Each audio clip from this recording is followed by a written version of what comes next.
मसनद अहमद में है कि नबी करीम सल्लल्लाहु अलैहि वसल्लम ने फरमाया कि पिछले ज़माने में एक बादशाह था। इसके यहाँ एक जादूगर था। जब जादूगर बूढ़ा हुआ तो उसने बादशाह से कहा कि मैं अब बूढ़ा हो गया हूँ और मेरी मौत का वक्त करीब है, इसलिए मुझे कोई बच्चा सौंप दो जिसे मैं उसे जादू सिखा दूँ। चुनांचे एक ज़हीन लड़के को वो तालीम देने लगा।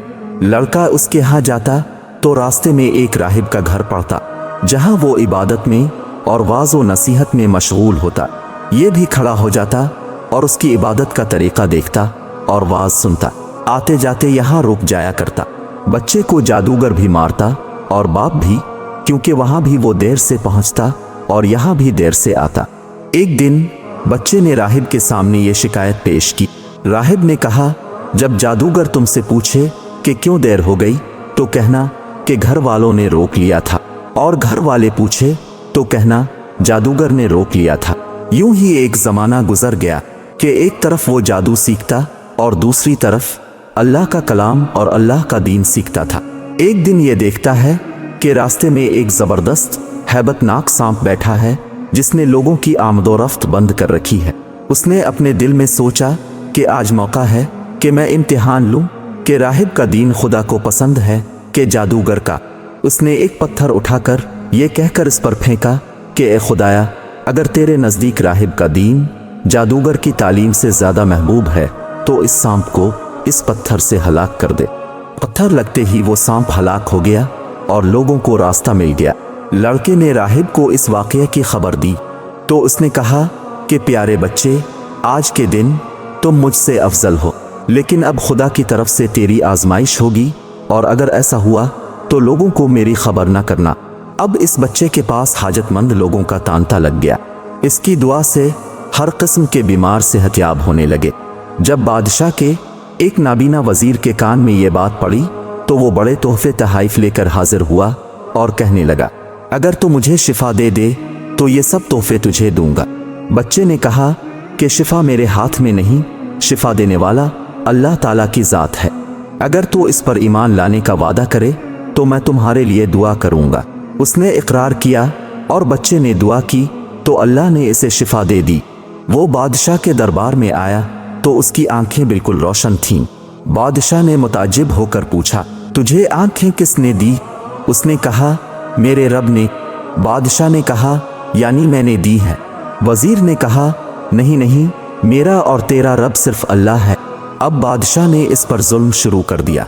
पूछने लगा, तुझे ये तालीम किसने दी? आखिर उसने बताया कि मैंने इस बच्चे के हाथ पर इस्लाम कबूल किया है। बादशाह ने बच्चे को बुलाया और कहा, अब तुम जादू में कामिल हो गए हो और बीमार को शिफा देते हो।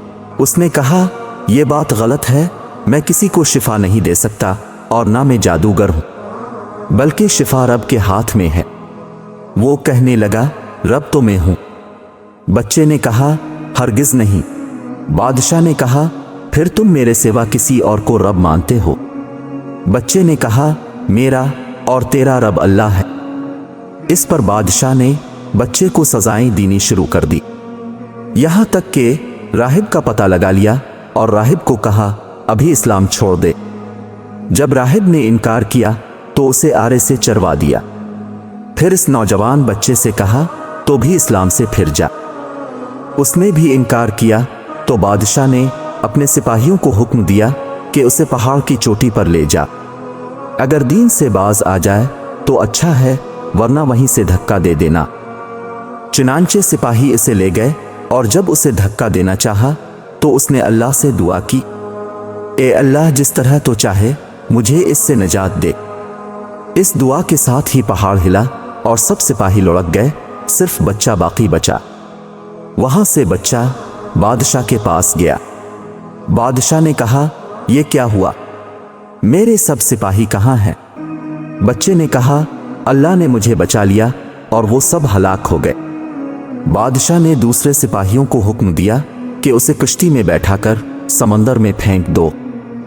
जब सिपाहियों ने बच्चे को समंदर के बीच फेंकना चाहा तो उसने फिर वही दुआ की।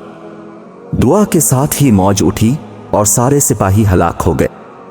बच्चा फिर बादशाह के पास आया और कहने लगा, मेरे अल्लाह ने फिर मुझे बचा लिया और कहा, ये बादशाह तो चाहे कितनी तदबीरें कर ले मुझे हलाक नहीं कर सकता। सिर्फ एक सूरत है, जिस तरह मैं कहूं अगर तो इस तरह करे तो मैं मर सकता हूं। इस बच्चे ने कहा, तुम लोगों को एक मैदान में इकट्ठा करो और फिर खजूर के तने पर मुझे सूली पर चढ़ा और तीर को कमान पर चढ़ा और ये कहो कि अल्लाह के नाम से जो इस बच्चे का रब है। ये पढ़कर तीर मेरी तरफ फेंक, जब वो मुझे लगेंगे तो मैं मर जाऊंगा। बादशाह ने यही किया। तीर बच्चे की कनपटी में लगा और चारों तरफ से लोगों की आवाजें बुलंद होने लगी कि हम इस बच्चे के रब पर ईमान लाते हैं। ये हाल देखकर बादशाह के साथी घबराए और कहने लगे, हम तो इस बच्चे की तरकीब समझे ही नहीं। देखिए इसका असर क्या पड़ा, सब लोग इस्लाम में दाखिल हो गए। हमने तो इसलिए कत्ल किया था कि कहीं इसका मजहब फैल ना जाए, लेकिन जो डर था वही हुआ है और लोग सब मुसलमान हो गए। बादशाह ने सिपाहियों को हुक्म दिया कि तमाम मोहल्लों और रास्तों में खंदकें खोदो और उनमें लकड़ियां भरो और उसको आग लगा दो। जो शख्स इस दीन से फिर जाए इसे छोड़ दो, वरना इस आग में फेंक दो। लेकिन मुसलमानों ने सब्र और अल्लाह के सहारे आग में जलना मंजूर किया, लेकिन अपने दीन को नहीं छोड़ा। एक औरत जिसकी गोद में दूध पीता छोटा सा बच्चा था, जरा झिझक महसूस हुई तो इस बच्चे को अल्लाह ने बोलने की ताकत दी और उसने कहा, अम्मा क्या कर रही है? तुम